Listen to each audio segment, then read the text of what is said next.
Well, hello again. I'm still with you. This is Jack Rickard with EVTV, or what's left of him. And this is my brand new Tesla Model Y. It's not brand new. I bought it June 22nd. I've been busy. But this is the Model Y. Interesting note. We met Kevin Smith and Byron Ispenhard and the Illuminati team at the Tesla service center when I picked up the car. They were not there to buy a Tesla, believe it or not. They were there to buy a Chevy Bolt. And do you know why they came to St. Louis to buy a Chevy Bolt? Because they were $10,000 off on a brand new Chevy Bolt. That's what happened to the Tesla competition. They're selling them off for whatever they can get. And Chevy Bolt's a nice little car if you want a nice little car. And $10,000 off of the list price is pretty handsome. So Kevin and Byron are pretty sharp traders. They know a deal when they can get one. I'm not looking for one. I'm looking for a bigger car. If you'll note, this is a bigger car. And the reason is I'm 310 pounds. Now the truth is, due to some recent developments, I'm not 310 pounds anymore. About 235. I'm going to start a new video series, Jack's Cancer Diet. You can eat anything you want, pounds just fall off. But I wanted to show you why I bought the car. The seat, I'm not climbing up into it like a Escalade or a Volkswagen pickup truck. And I'm not climbing down into it like a Tesla Model 3. It's already at the height I want to be. And I just sit down on it.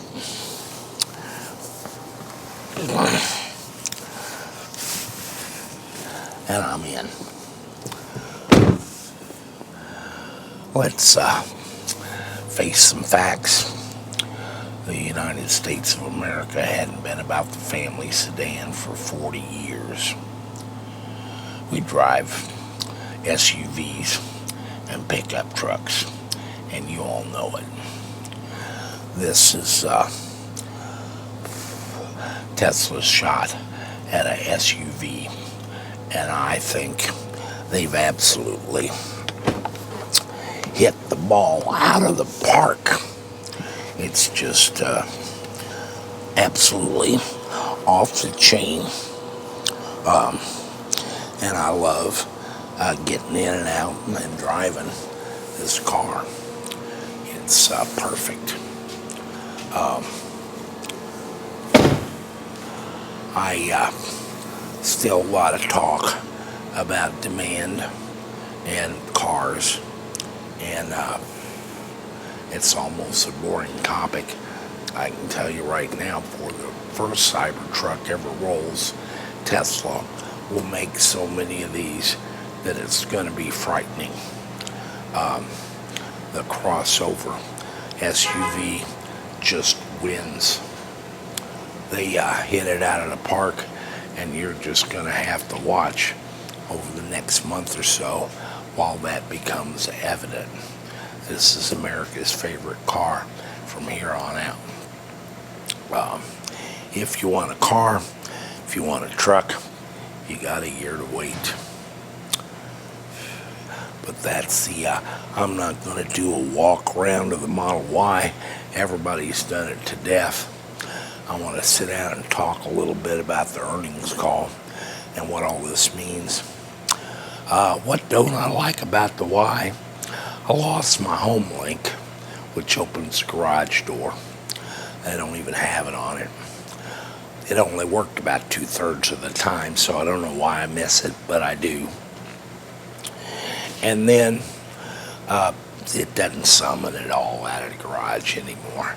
Yeah, Model 3 sort of kind of would. This one doesn't even try.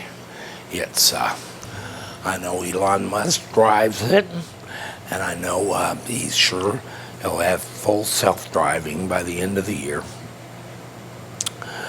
But I got to point out, he's driven them for 10 years, and he's been going to have full self-driving by the end of the year for at least 4 years. Now, it's not my job to piss on Elon Musk's dream. And, of course, as John Kennedy said, we do these things not because they're easy, but because they're hard.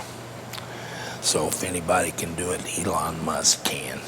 But I'm still a full self-driving skeptic. By the way, the guy I picked this up from in St. Louis says he drives his auto drive all the time and just loves it. I think it's delusional, and I'd encourage him to be very careful with that. But so I'm still a full self-driving skeptic, but I don't care very much. And I don't really think it has all to do with the future of Tesla anyway. I know Elon does, but that's, if he pulls it off, it'll be fantastic. But I'm still not going to send my car out and let drunks ride around the back of it. So it doesn't much matter to me. Okay, I'm going to have a seat and talk to you a little bit about Tesla's earnings call, and fuss at everybody as widely as I can. Forgive my voice. I've only beaten on one vocal cord. The other one's paralyzed for the moment. Maybe get better along the way. The Tesla fanboys were held enthralled by the end of quarter delivery numbers, by the shorts that showed up on the Tesla website, dog whistle to Tesla share-boys who wanted to make some money. And the end of the quarter, Tesla announced that they were profitable. It's kind of thrown Galileo and Now You Know and everybody really into a almost silence of stunned, what the hell does this mean? I will nominate my favorite Tesla fanboy right now, and I'm very enthusiastic about him.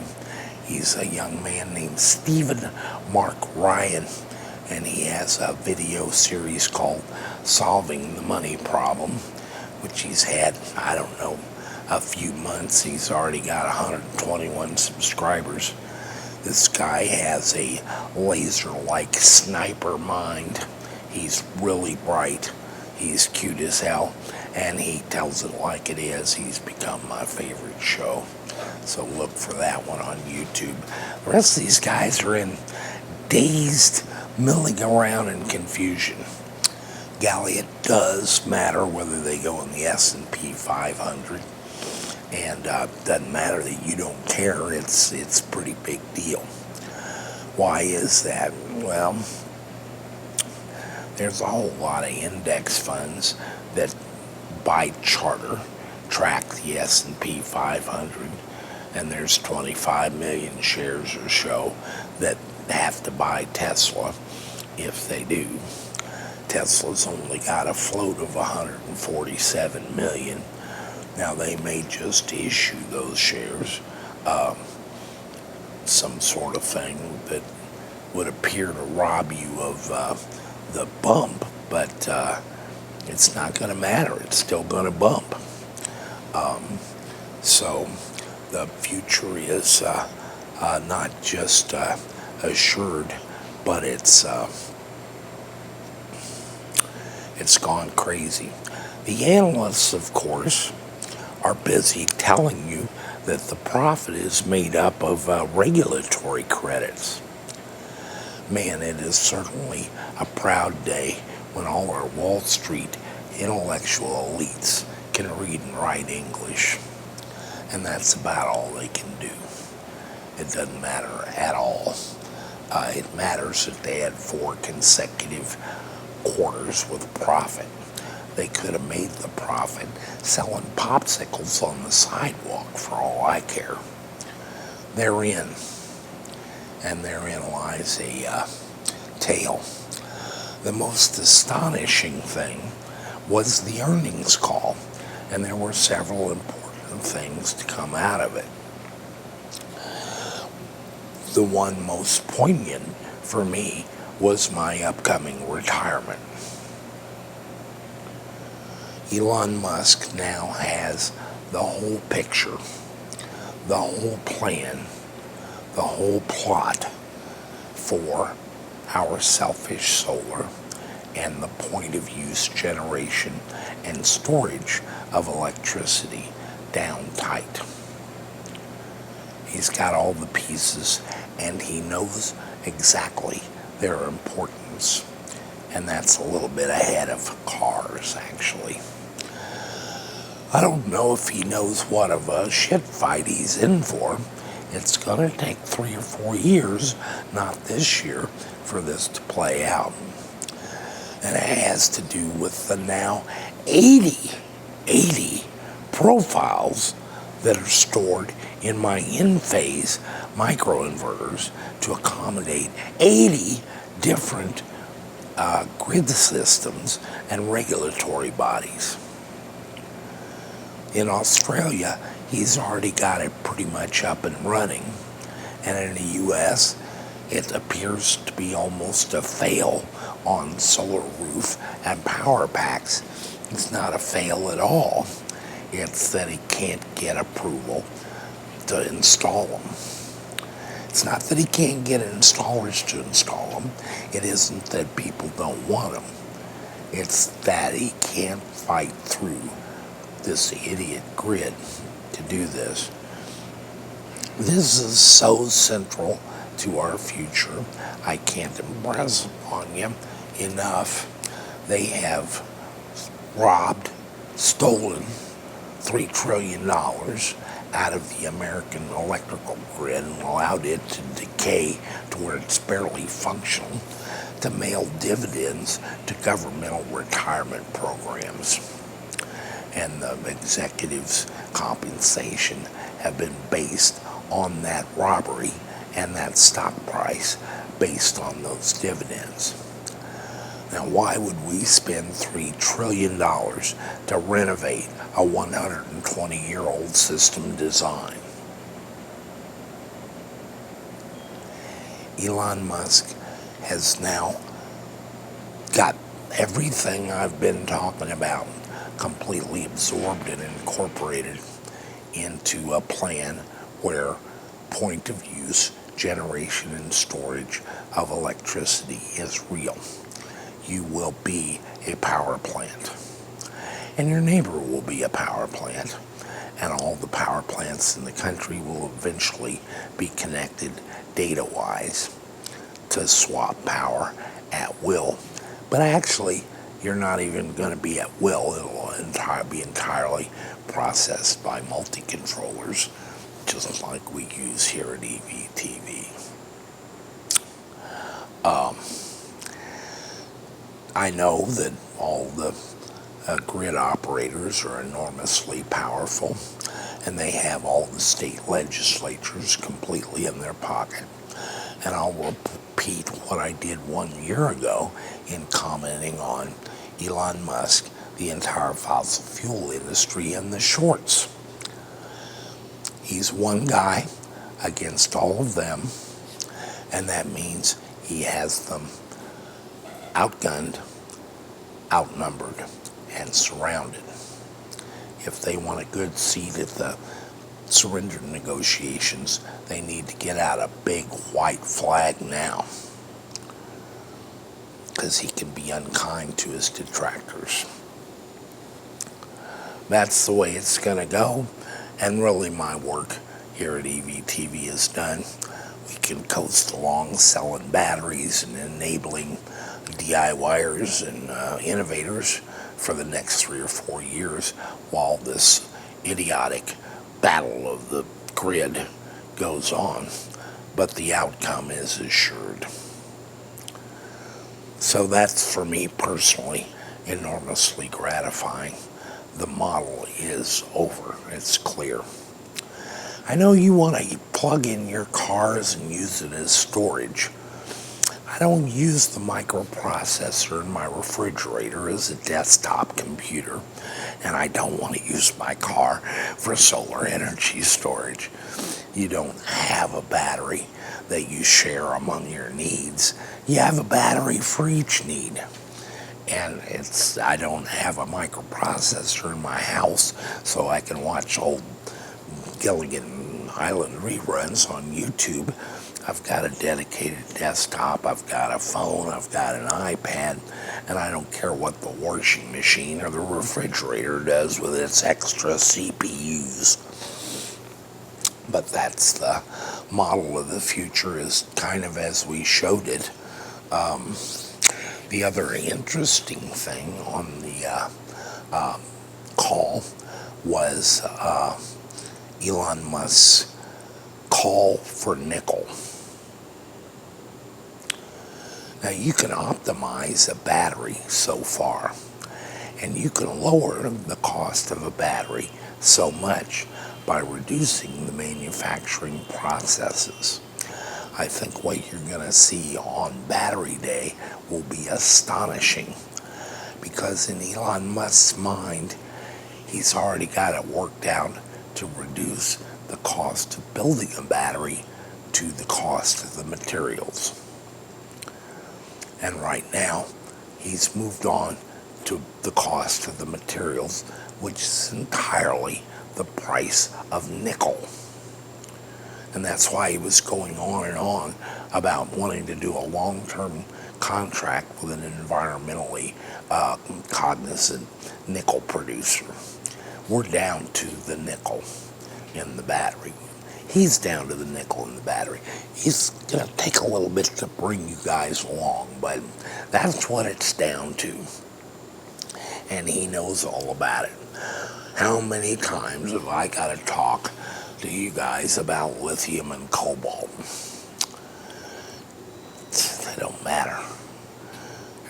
Lithium's the third most common element in the universe. I don't think we can really do a functional battery off helium or hydrogen right now. So lithium is it. They're not going to improve on that. And there's plenty of it. And it doesn't cost anything. It's not hard to get. And it never was. The battery is properly a nickel graphite battery. It never even needed cobalt. I can get a few more kilowatt hours per kilogram out of it with it, but it was entirely optional all along. And he's working it down to zero. So none of the rare earths ever mattered at all. They just never, it's not, they don't matter. They never did. It's a nickel ball game. And that's why he was on about that. The entire rest, I've never heard an earnings call like this before. They barely talked about earnings or even wanting any.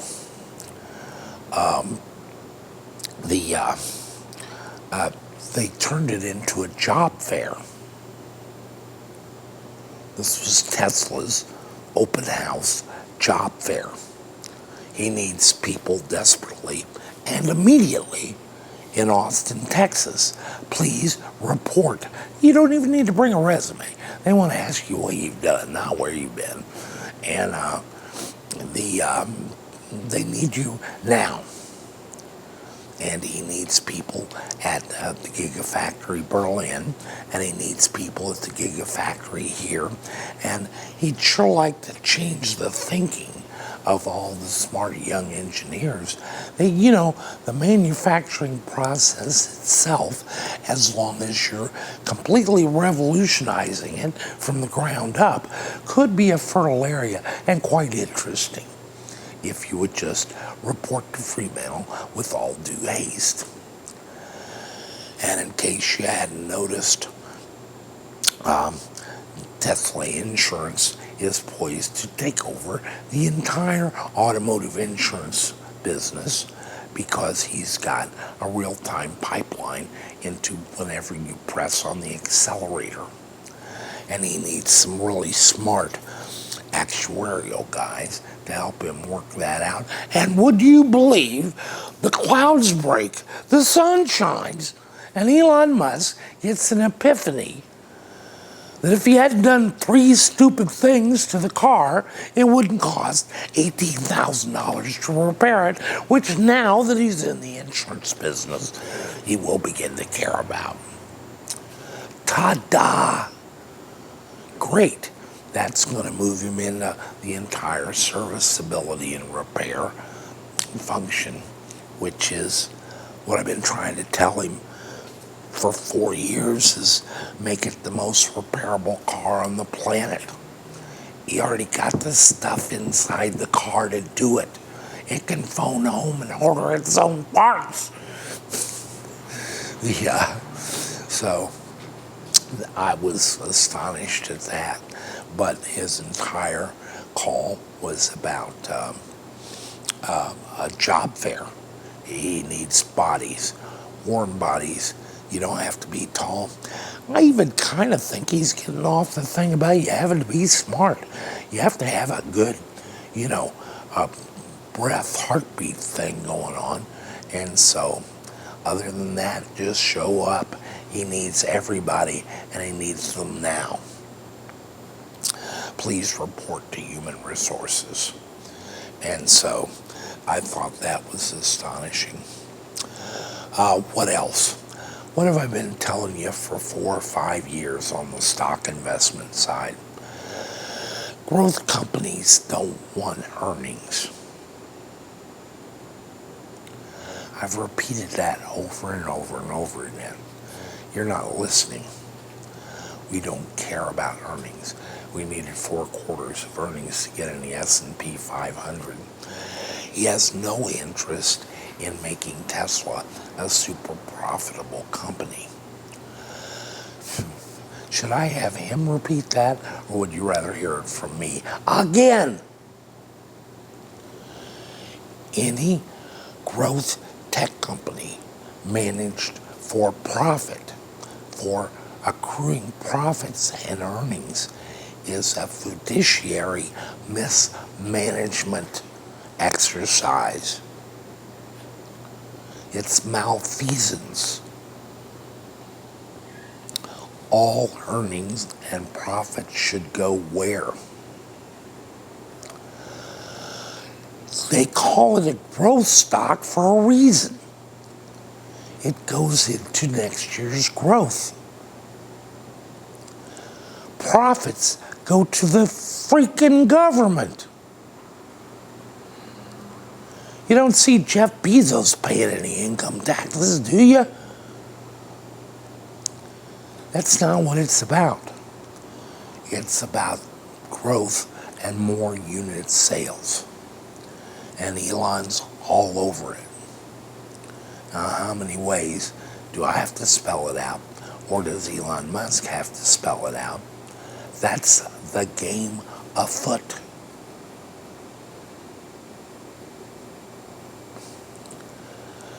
We don't want him to make any money. We want him to hit 0 every year. A little bit on the bet plus side of 0 would be better.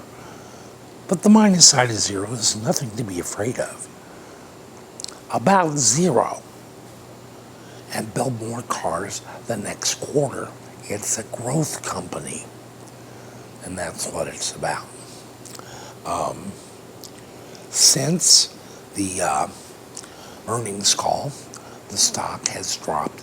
Well, I could have gotten out with about $2 million profit since June. About a week, 2 weeks before the earnings call, Tesla hit $1,797 a share. It's $1,400 this morning, and I'm buying with both hands. Why? Well, it took a dive with the whole NASDAQ. You can't have a NASDAQ go up every day for 2 weeks. 3 weeks, trees don't go to the sky. So we got a little correction going on. Great. I love it. I'm buying today, and I'll watch if it drops further. I'll buy more. Still got a lot of cash in the kitty, if you recall. But Tesla's off the chain. They don't have to worry about cars anymore. They already won. That's a trot out from here on. This car's going to sell so many copies. I don't even know what it means. The Cybertruck, would you believe, now is the Texas homeboys' home truck.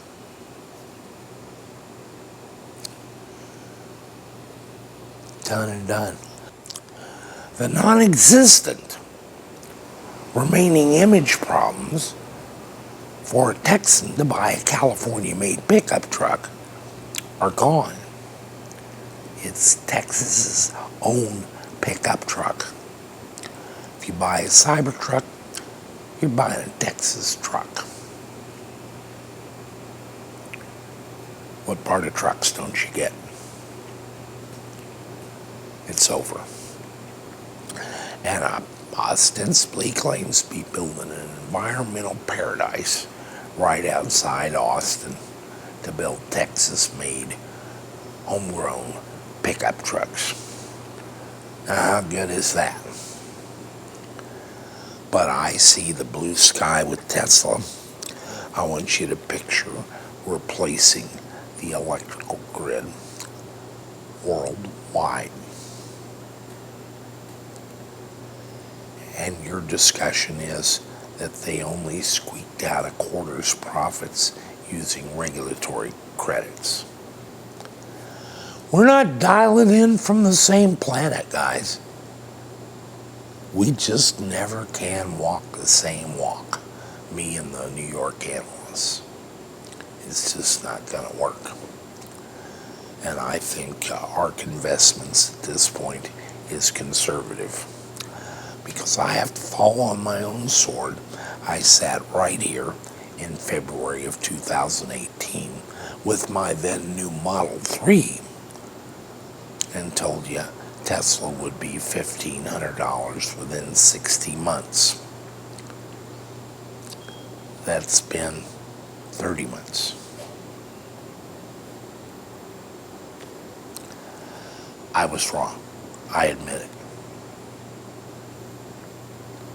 I missed. They did it in half the 60 months. And solidly. They hit 1797. What should you do with your money?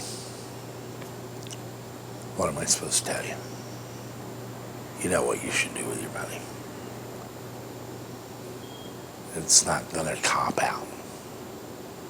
I don't know where $5,000, $10,000 share. I don't care. I still buy Amazon. My first purchase was $8 in 1997. I've been in and out of that stock 200 times. In and out of Tesla 100. If I just buy and walk away, I'd be better off, but I love to play. So there you go. Great conference call. I never heard one like that. I've never heard an earnings call. Forget to talk about earnings and talk entirely about job recruitment. But Tesla's hitting on all cylinders, and so to speak, Shanghai's gonna go crazy. They turn on the Model Y the first of the year, maybe before. It's the same thing. They're just not missing on anything. And the blue sky under Cybertruck, semi, and most importantly, point-of-use generation and storage of electrical energy is completely off the chain. And they're past all the hurdles that in theory could have got them. But I didn't think ever was really even a good theory from the S on. So they're off the chain. COVID-19. I'm scared to even go there. Go back through my videos. I prophesied almost all of this to the T, most particularly the masks. I'll tell you right now, it's likely to get worse before it gets better. I mentioned the hysteria was not as bad as the disease wasn't as bad as the hysteria, but after the hysteria, the disease would be bad enough, and it is. Nobody's going back to school. Local rabbi complained this year that he said, "I can't believe it. Is this true? We canceled Passover because of a plague?" And our Catholic priest said, "What are you complaining about? We gave up Easter for Lent." My proposal, in all seriousness, is for the United States Congress, the House of Representatives, and the Senate to adopt, under unanimous consent, as their first order of business on 1 January 2021, to declare that day as being the first day of 2020.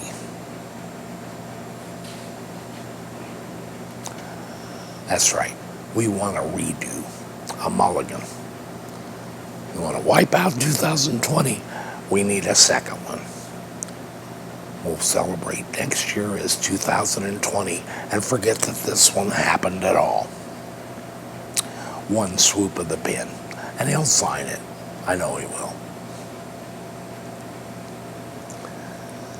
You know, I ain't gone yet, and they do a lot of amazing things up at the Cancer Center.